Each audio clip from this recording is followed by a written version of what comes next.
to Dean Haglund, who worked on it, and he said the CIA approached them and had planted those messages in the show. Let's go to that Bush clip. Clearly, President Bush, his spokesperson, Ari Fleischer, and his national security advisor, Condi Rice, were more than aware of the threat of planes as weapons. But the news media appeared to miss the lead. Nobody in our government, at least, and I don't think the prior government that could envision flying airplanes into buildings on such a massive scale. I don't think anybody could have predicted that these people would take an airplane and slam it into the World Trade Center, take another one and slam it into the Pentagon. Have U.S. plans taken into account the use of a plane in a terrorist attack? And generally, what would the country do? Well, I'm not going to tell you the specifics of that. The answer to your question is yes. We have considered that. This is not a new idea, and we have created some defenses against that.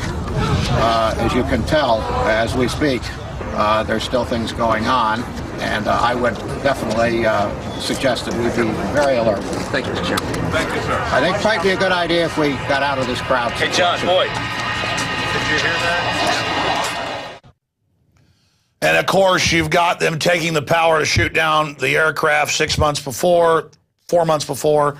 You've got just all of it. I mean, they totally did it, ladies and gentlemen, just like the USS Liberty, just like Operation Ajax, just like Tonkin, just like they're using Al-Qaeda to attack Syria and Libya right now. I mean, it's just unbelievable. And, of course, it did come out that, of course, they knew of such plans. The FBI said, these people don't want to know how to land or take off, just fly a plane. We think they want to fly them into the World Trade Center, and we're told to stand down. Those were just people taking part in drills to test security, and the security did respond. Okay, this is a study from 1999 put out by FEMA to show that, oh, they'd never heard of such a plan. No one had ever thought of something. Well, there's Porter Goss on 9/11 by the Pentagon admitting they had plans to deal with it. Turned out that day they were running drills of hijacked jets flying into the Pentagon North and South Towers. Drills.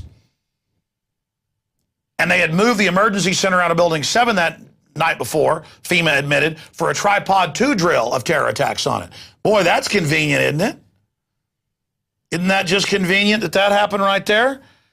But before I get to the lone gunman clip, let's go ahead and just go through some of this in popular culture. You've seen the Beavis and Butthead from 1994. But Darren McBreen has put together a bunch of these.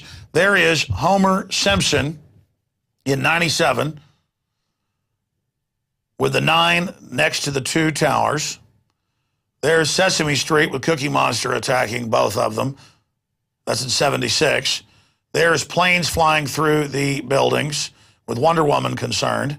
That came out 4 or 5 months before 9/11, that particular album cover by Coup.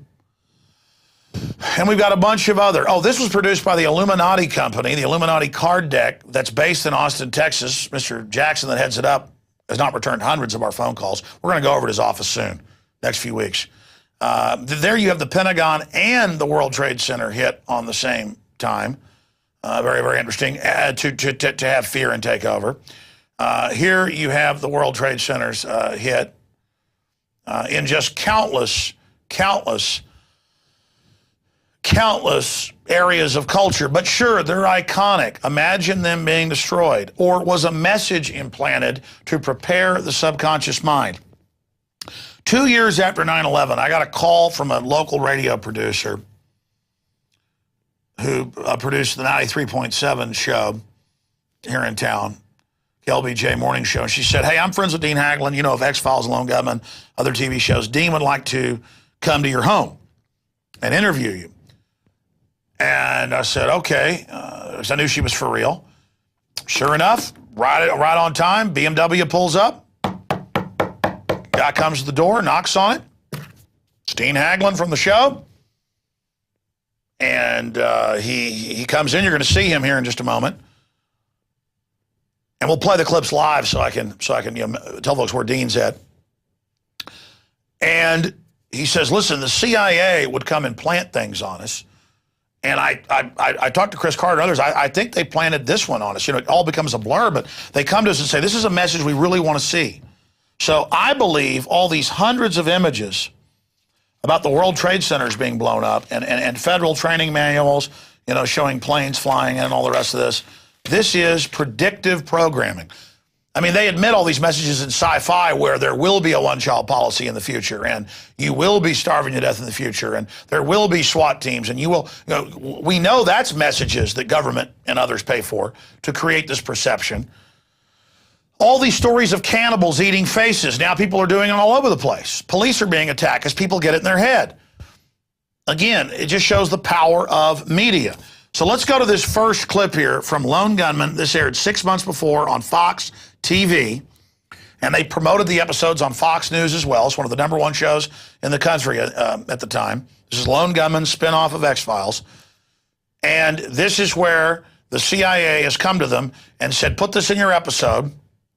And then it comes out 6 months before, and there's a government terror exercise that's meant to make NORAD stand down, and they're having drills of the World Trade Center attacked by remote control aircraft that'll be blamed on a third world tin-pot dictator, Afghanistan, just loving to take credit and get smart bombed.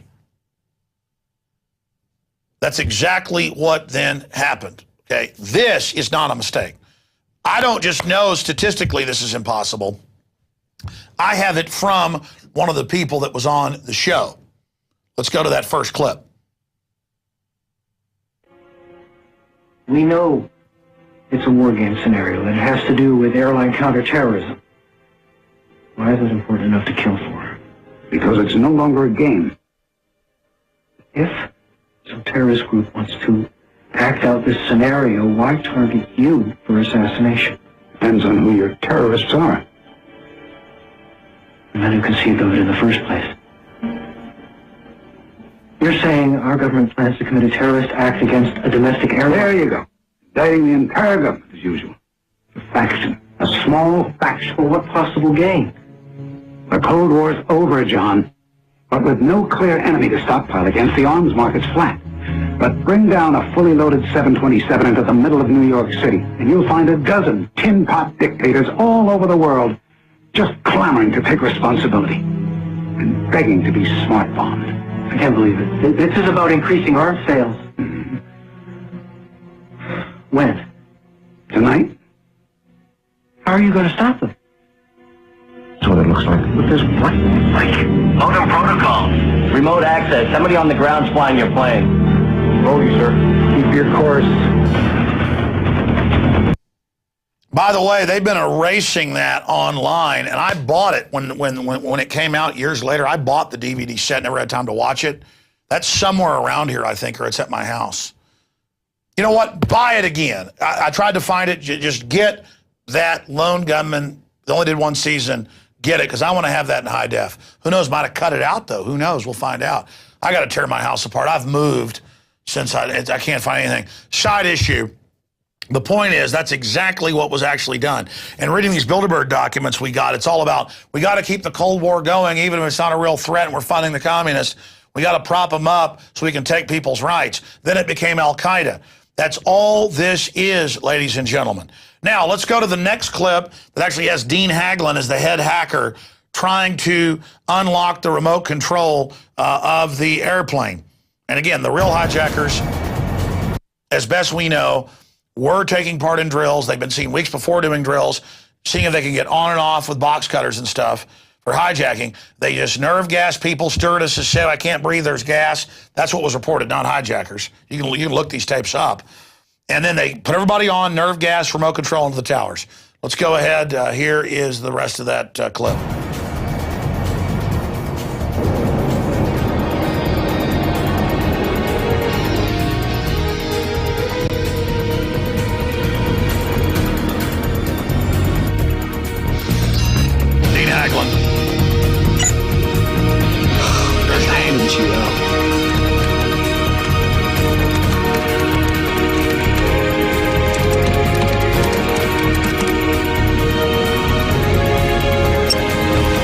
Manual override.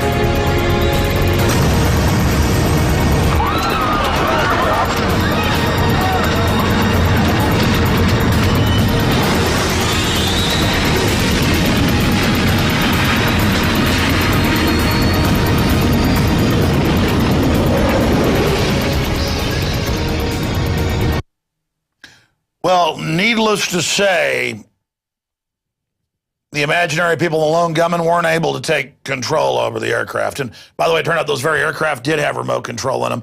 Bush, a few days after at a press conference, said, we can remote control. We'll stop it. And the guy behind him grabbed the president's arm. Somebody's got to dig that video up. I know I saw it live on television. Just off the charts, incredible. Amazing is not a strong enough word. Okay, we've got two more video clips here for you. This is from a 1986 kind of precursor to Charlie Rose, with the author of Wise Men, who was able to get into the annals of the globalist, just bragging about how wonderful the aristocratic elites are, how lucky we are to have these guys. These 6 Bilderberg skull and bones wise men, bringing in narcotics, world government, every evil you can imagine. And here they are, the fawning, sycophantic academic class telling you how they're God. This is truly disgusting. And these are the guys that were running Bilderberg Group at the time. These are the guys that decided to put fluoride in your water, vaccines with cancer viruses at the time, and still. I mean, these are just unendingly evil. And their whole book, this whole book that they allowed access to the archives, that the system praises is how they're authoritarian, they know best, they're going to get rid of your freedom, they're going to get rid of your family, they're going to get rid of your damn country. Let's go ahead and go to some sickening excerpts from the time. So that today we approach with admiration and awe a totally intriguing and brilliantly crafted new Simon & Schuster volume, The Wise Men, 6 Friends and the World They Made, about Averell Harriman, Dean Acheson, Robert Lovett, John McCloy, George Kennan, Charles Boland, all names quickly identified with high position and great responsibility if your age is right and memory remains. Now, one approaches this fine work with an enormous and thoroughly rewarded eagerness to see its subjects there at the creation, supposedly, of the modern world. Yeah, they created our world, and how he goes on, they're aristocratic, they're elitist, they're better than us. And then they cut to the author, and it's they created NATO. Yeah, and now NATO tells Congress they don't have any authority, and Congress sits there and takes it. And the UN is their boss, all run by these bankers. The UN is lining people up in Africa, Honduras, and Latin America in the news, shooting them to take their property. And the so-called liberals are like, good, there's too many people. You're not liberals, you're sicko control freaks. I've now learned that at the academic level, even mid-level, you don't even get in now or get a tenure job on average unless you're a bloodthirsty piece of trash. You certainly don't get endowments. You don't get a chair, as they call it, funding. You don't get your books published by the big foundations. And it is just a stew of miscreant weirdos like Pionka at UT, who says kill 90% of the population. We've gone and tried to talk to him. Others have. He can barely talk, folks.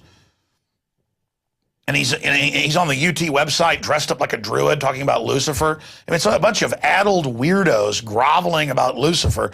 And then we who are good people let them rule everything. Oh, you're the establishment. So I guess we are bigger idiots than even they are.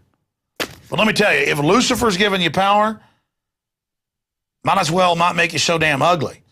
I mean, you know, you people are a joke. You are really a joke. You don't know what comes around goes around. You know, what you do to other people ends up coming back on you. And that's all I can say. That's all I can say. Here's the next disgusting clip.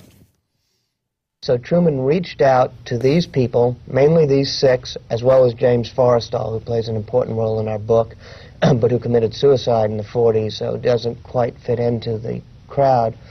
But these 6